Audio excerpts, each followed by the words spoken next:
recognize the former Vice President of Nigeria and my leader, Alhaji Atiku Abubakar. All other protocols duly. Mine is a very simple one. Let me start by thanking the organization for inviting me. As you know, I'm one of those strongest beneficiaries of the judiciary.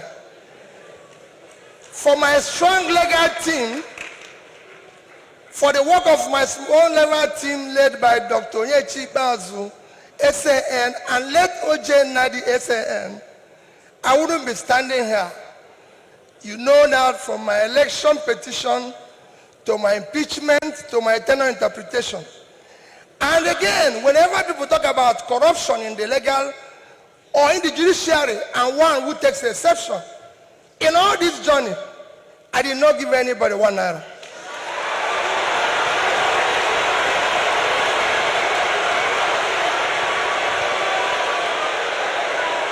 So for me,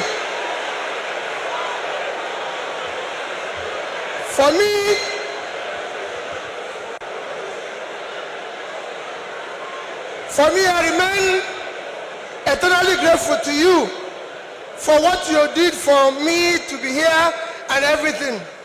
Our topic today is democratic transition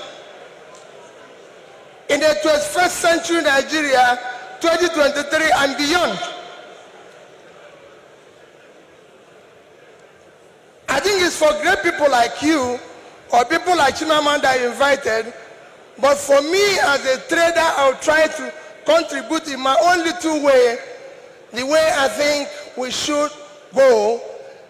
For me, democracy have a simple description. Government of the people, by the people, for the people. That means everything about democracy is the people. And transition means changing from one thing to the other. And for me, Nigeria needs urgent transition from being a highly insecure country to a secure country, from a disunited country to a united country, from corruption to a transparent country, from a country of lawlessness to a country of law and order. But in all this, it is important that we look at where we are today for people to understand the gravity of the journey we are going to take if we are going to transit. Where are we today? Nigeria have qualified to be a failed state. We have met the 2 or 3 biggest characteristics of a failed state.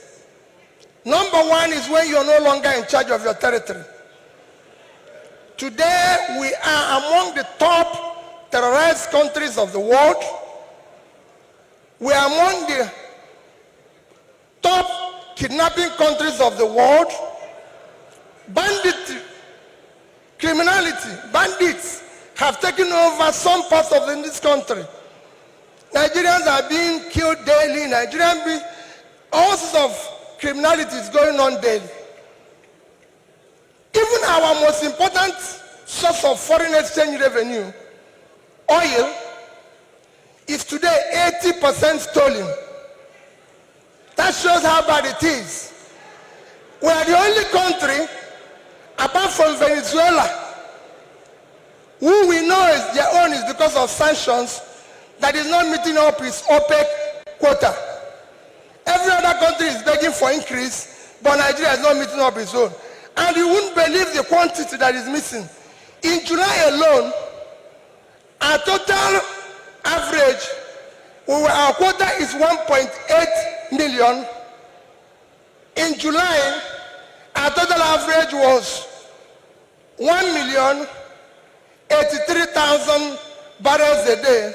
That means that in July, we lost 707,000 barrels per day.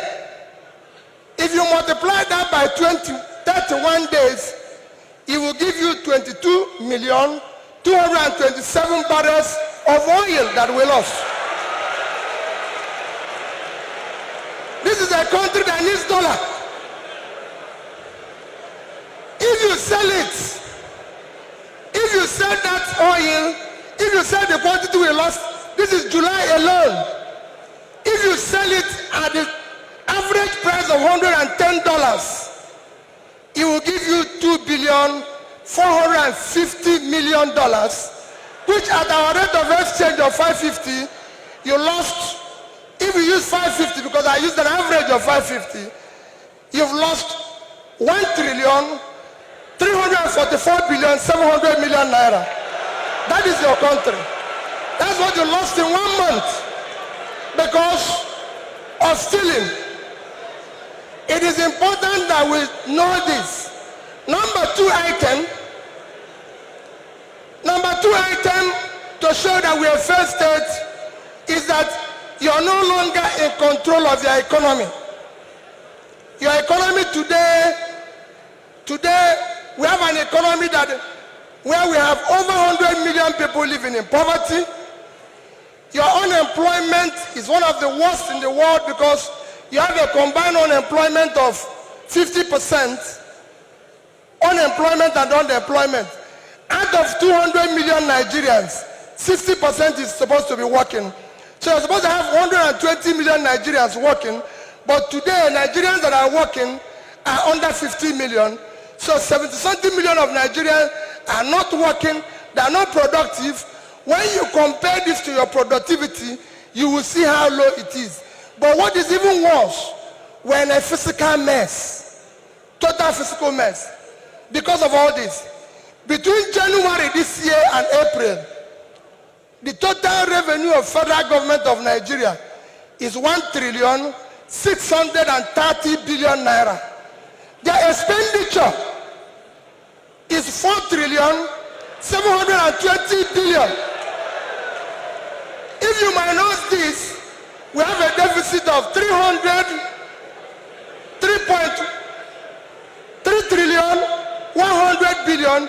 That shows almost 20% to almost 200% is the deficit. And this is the crisis you face. How did we come here? It's a cumulative effect of leadership failure over the years. Because it's 10%, I'll stop here, I would have talked about power. How did we come here? What are we going to do very quickly to come out of this? Very quickly, you need to have a visionary, articulated, competent leadership to start turning around this.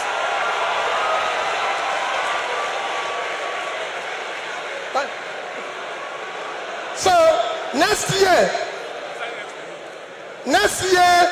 the time is up. I'll take it that now next year, your election you're going to have next year will not be about, remember, it is not about tribe, no religion, not connection, not entitlement. It must be election about character, competence, capacity, and commitment to deliver.